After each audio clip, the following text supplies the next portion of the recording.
Donc tu vois, Bernard visionné une bombe aérienne de diamètre 100 mm. D'accord. Donc ce qu'il faut savoir, c'est que chaque produit pyrotechnique dispose d'une étiquette d'homologation qui renseigne sur l'agrément technique du produit, que la préfecture dispose lorsqu'on fait des déclarations. La distance de sécurité. La distance de sécurité par rapport au public. Donc nous, comme la barge est disposée à 160 mètres, ici c'est un produit à 100 mètres, donc on a largement la sécurité. Voilà, donc nous bien sûr la priorité c'est la sécurité, et puis bien sûr tu disposes également de la désignation en termes d'effet. Donc là par exemple c'est une bombe de calibre 100 mm en géode rouge. Donc géode, ce sont des bombes en général à très large ouverture, de couleur rouge éventuellement. Donc là aussi on va essayer de travailler ce soir spécialement pour la ville de Bordeaux et pour les festivités de la fête foraine. On va vraiment proposer des tableaux de feu de couleurs bien spécifiques. Donc chaque tableau de feu aura sa partition de couleurs très unique et très originale, si je puis dire, tant au niveau des couleurs qu'au niveau des effets.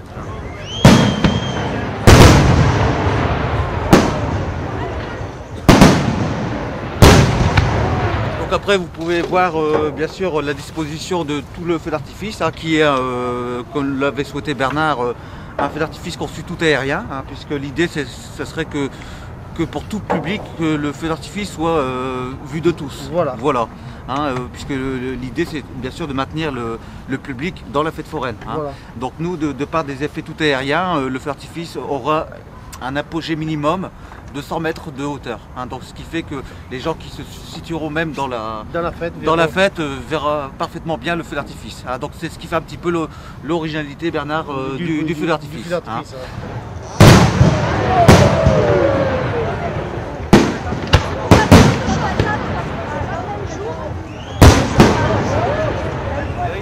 On souhaite également jouer sur l'architecture des tableaux de feu pyrotechniques, puisqu'on travaille énormément sur des larges éventails pour dire d'agrandir les effets visuels dans le ciel.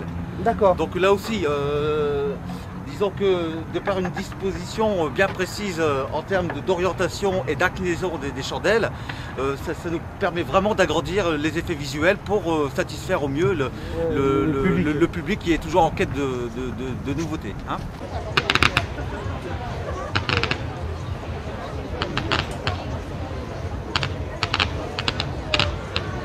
Donc voilà, donc ici ce sont des bombes de calibre 150 mm.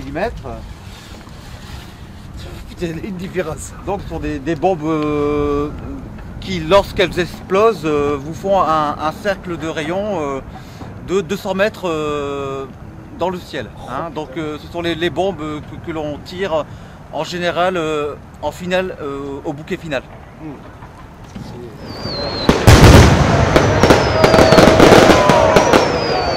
Tu vois des mèches, et sur chaque mèche tu vois des mèches lentes. Donc ici par exemple, ici la mèche lente elle correspond à 4 secondes. La suivante c'est à 8 secondes. La suivante c'est 12 secondes.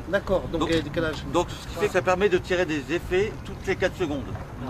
Donc après c'est la raison pour laquelle que nous on travaille énormément avec des mèches qui sont grappées et qui sont minutées en général lorsque l'on propose un feu d'artifice qui serait musical et synchronisé. Donc chaque effet dispose de son retard pyrotechnique qui justement permettrait donc de proposer des bombes qui sont parfaitement synchronisées avec la musique.